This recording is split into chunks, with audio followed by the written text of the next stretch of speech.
자, 오늘 은혜 받고 성취될 하나님의 말씀은 고린도후서 5장 17절 말씀입니다. 고린도후서 5장 17절 말씀. 그런즉 누구든지 그리스도 안에 있으면 새로운 피조물이라.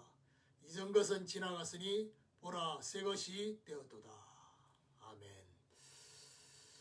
여러분 자신에게 고백합시다. 복음으로 재해석을 합시다.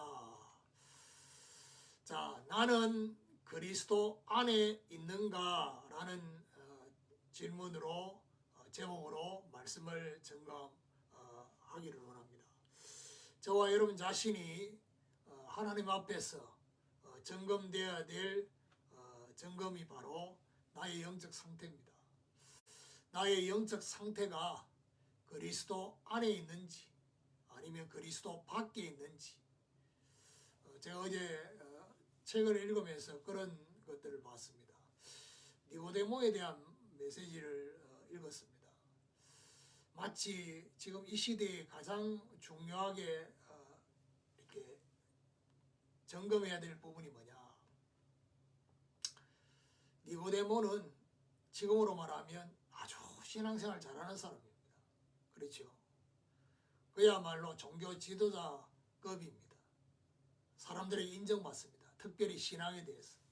그런데 어떤 면에서는 그럼에도 불구하고 자기보다 나이도 어린 예수님께 나와서 예수님이 가지신 그 어마어마한 비밀을 나름대로 그래도 알고 싶어서 나와왔는데, 그래서 하나님이 함께 하지 않으면 당신이 이런 표정을 행할 수 없습니다 라고 얘기할 때 예수님이 칭찬은 하지는 못할지언정 뭐라고 말하냐, 사람이 거듭나지 않고는 하나님 나라에 들어갈 수 없다.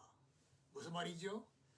니고데모가 말했던 그 말과 예수님의 말은 완전히 상반된 겁니다. 지금 네가 얻고자 하는 것은 내가 너에게 주고 싶은 거하고 다른 것이다.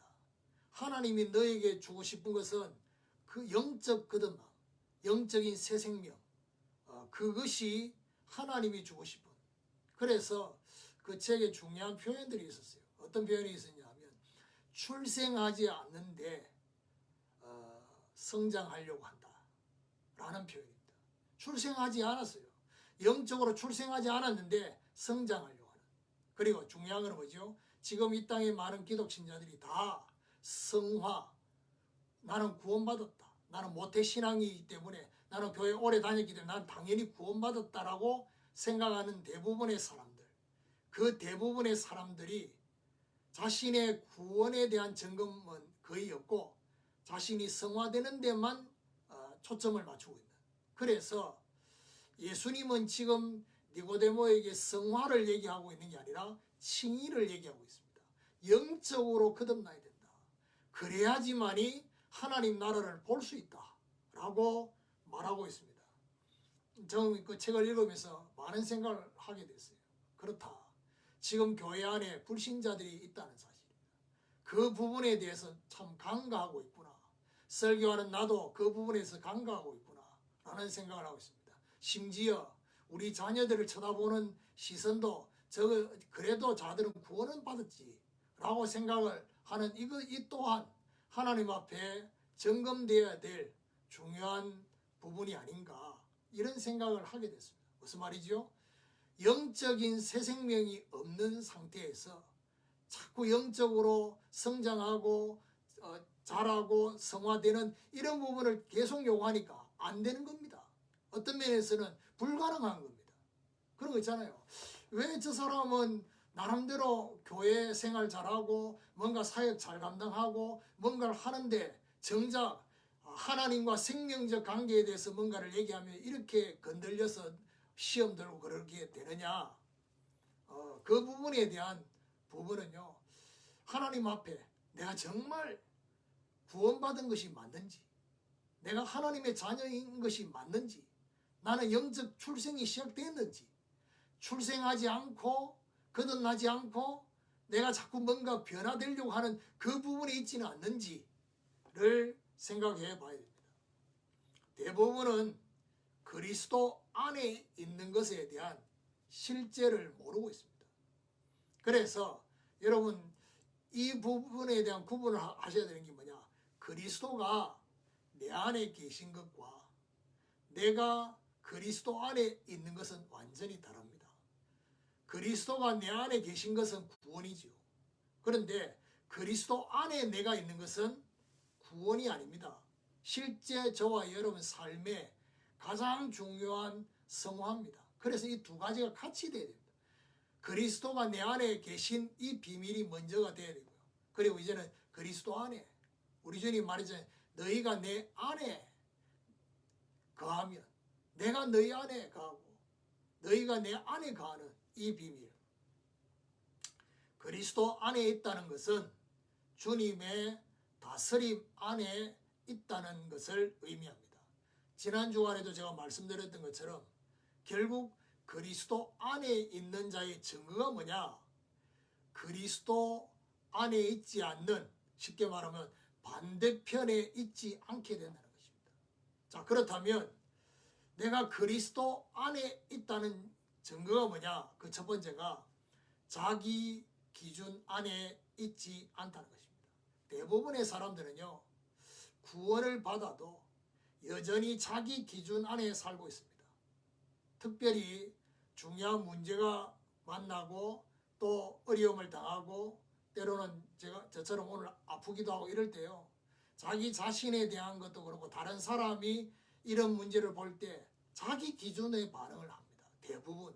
그래서 그 자기 기준의 반응이 복음이냐 율법이냐 또 완전히 종교냐 아니면 실제 어떤 기준이냐 이런 것들이 분명히 있을 겁니다.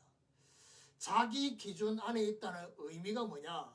모든 것을 자기 입장에서 자기 생각에서 쉽게 단정 지어 버리는 것입니다. 자기 생각이 필요합니다. 그렇죠? 필요 없단 말이 아닙니다. 자기 생각이 없으면 생각 없는 사람이잖아요. 그러니까 생각이 필요한 거는 맞지만은 분명히 저와 여러분 반드시 열어놔야 될 게 뭐냐? 내가 보는 것이 내가 생각하는 것이 전부가 아닐 수 있다는 여지가 필요합니다. 그래서 대부분의 사람들이 이 중요한 여지가 열려 있지 않습니다. 그래서 자기 고집, 자기 아집에 딱 잡혀 있는 것입니다. 그 자기 생각이 너무 강하다라고 느껴지도록 하는 이유가 뭡니까? 여지가 없는 것입니다. 그리스도 안에 있는 의미는 어떤 의미입니까? 그리스도께서 바라보시는 기준, 그 기준이 무엇인지를 찾는 것입니다. 그게 바로 그리스도 안에 있는 것입니다. 그러면 우리 주님의 가장 중요한 기준은 결국 어디서 무엇을 통해서 찾을 수 있습니까? 복음 말씀의 기준 안에 있다는 사실입니다. 그러니까 복음 말씀의 기준 안에 있다. 무슨 말이냐? 판단하고 정죄하고 하는 이것은 주님 안에 있는 기준이 아닙니다. 그렇죠? 정말 대부분의 사람들이요, 문제만 생기면 판단하고 정죄하려고 합니다. 그런데 정말 우리 주님의 기준은 요한복음 8장 32절에 진리를 알지니 진리가 너희를 자유케 하리라. 그렇죠? 그리고 중요한 문제만 만나면 어떻게 합니까? 부모 죄입니까? 자기 죄입니까? 우리 주님이 뭐라고 말해요? 부모 죄도 아니고 자기 죄도 아니고 하나님이 그의 하시고자 하는 일을 나타내고자 합니다. 과거로 돌아가는 게 아닙니다. 하나님은 이걸 통해서 지금 우리에게 주어진 문제를 통해서 미래를 위한 준비를 하도록 하는 것입니다. 그러니까 해석을 잘못하고, 그래서 제가 오늘 복음으로 재해석합시다라고 했던 이 부분이 바로 뭐죠? 정말 기준이 바뀌어야 된다라는 사실입니다. 두 번째입니다. 나는 그리스도 안에 있는가? 자기 수준 안에 있지 않는 것입니다. 대부분의 사람들은 구원을 받아도 여전히 자기 수준 안에 살고 있습니다. 저와 여러분 수준 필요합니다. 그렇죠? 또 때로는 우리가 인도받을 때 아주 사소하고 실제 삶에는 내 수준에 따라서 인도를 받는 겁니다. 그런데 문제는 그 수준을 가지고는 반드시 기억하셔야 될 게 뭐냐? 세계복음 할 수 없습니다. 그리고 저와 여러분 가진 수준 가지고는 실제 지금의 그 입장과 처지와 시간표를 뛰어넘을 수 없습니다. 그렇죠? 그래서 자기 수준 안에 있다는 의미가 어떤 의미냐? 모든 것을 자기 수준으로 선택하고 결정하는 것을 말합니다. 그래서 분명히 아셔야 될 것은 자기 생각의 그 부분에 여지가 필요했다고 말했던 것처럼요. 내 능력의 수준이 전부가 아니다는 사실을 아셔야 됩니다.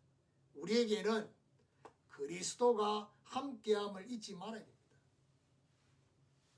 민수기 13장에 12정탐꾼을 보내놨습니다. 10명의 정탐꾼이 보고하는 그 보고의 내용 속에는 뭐가 빠졌습니까? 하나님이 함께 하실 거라는 것이 빠져 있습니다. 하나님이 들으실 때 너무 서운한 얘기입니다, 사실은. 그래서 그리스도 안에 있는 의미가 뭡니까? 주인 대신 그리스도의 수준으로 모든 것을 바라보는 것을 말합니다. 그렇습니다. 주인을 바꿔야 됩니다. 저와 여러분 수준이 바뀌어지려고 하면, 저와 여러분 수준이 업그레이드 되려고 하면, 나를 넘어서는 수준이 되려고 하면, 저와 여러분이 자신을 컨트롤하는 그런 수준으로 그렇게 살면 결국 못 넘어섭니다. 주인이 누가 돼야 되냐? 그리스도가요. 자, 그러면서 저와 여러분 결국 우리는 어떤 수준에 있어야 되겠습니까? 능력 주시는 자 안에 있어야 됩니다. 그렇죠? 모든 것에 자족하기에 사실은 빌립보 4장 10절에 13절에 풍부에 처할 줄도 알고 비천에 처할 줄도 알고 내 능력 주시는 자 안에서 내가 모든 것을 할 수 있다 했습니다. 문제될 것이 없다는 것입니다. 그렇습니다. 사실 제가 어젯밤에 사실 1차적으로 조금 몸이 안 좋았습니다. 그래서 몸에 오한이 막 생기고 이래가지고 결국 이제 약 먹고 밤새도록 이제 땀 흘리고 이렇게 해서 아침에 일어나서 좀 컨디션이 좀 괜찮아져서 아침에 일어나서도 컨디션이 안 좋았으면 미리 제가 오늘 예배를 예배당이 아닌 뭐 이렇게 오늘 지금 이 시간처럼 이렇게 하겠다라고 얘기를 했을 건데 아침에 일어나서는 그래도 컨디션이 조금 회복이 됐어요. 그래서 제가 예배를 예배당에 가서 예배를 해야 되겠다라고 생각하고 갔어요. 그런데 교회에 도착해서 그야말로 이제 찬바람을 탁 세고 나니까 바로 이 오한기가 막 아주 심하게 와서 예배당에 있는 동안에 계속 막 몸이 막 떨려서 결국에는 제가 병원에 갈 수밖에 없는 상황이었습니다. 제 마음에는 이런저런 여러 가지 이유가 있겠지만은요. 예배를 꼭 드리고 싶은 그 마음이 있어서 우리 자녀들이 볼 때는 어떤 면에서는 저렇게까지 예배를 해야 되냐 이런 생각이 들 수 있을지 몰라도 우리 성도들에게는 이 중요한 예배와 말씀 이게 생명줄이라는 걸 알기 때문에 그리고 아무리 그래도 우리가 중보기도를 해줄 수도 있고 그렇게 할 수 있습니다. 그런데 중요한 거는 결국에 하나님이 원하시는 중요한 메시지를 받지 않으면요. 저와 여러분 한 주간 동안 하나님이 인도받는 지혜가 거기서 나오거든요. 근데 그 부분이 안 되어지면 한 주간 동안 우리 성도들 방황할 수 있잖아요. 그런 걸 생각해서 제가 좀 컨디션이 안 좋더라도 참고 이제 예배를 하려고 했는데 결국 그렇게 안 되어졌습니다. 여러 가지 하나님의 특별한 이유가 있겠죠. 그런데 저와 여러분이 이런저런 여러 가지 문제가 왔을 때 자기 기준, 자기 수준 이런 것들이 결국 그리스도 안에 있지 않는 것입니다. 그래서 이런 것들을 점검하셔야 되고 세 번째, 그리스도 안에 있으면 반드시 반대편에 있지 않게 되는데 그게 바로 뭐죠? 자기 동기 안에 있지 않는 것입니다. 대부분의 사람들은 구원을 받아도 여전히 자기 동기 안에 살고 있습니다. 자기 동기 안에 있다는 의미가 뭡니까? 자신의 동기가 목적입니다. 자신의 동기가 목적이기 때문에 나머지는 전부 다 도구가 됩니다. 교회도 도구요, 목사도 도구요, 하나님도 도구요, 모든 것들이 도구입니다. 그러니까요, 이제 이게 굉장히 중요한 겁니다. 사도 바울이 분명히 말합니다. 어린아이와 같은 자, 영적으로 장성한 자, 차이가 뭐겠습니까?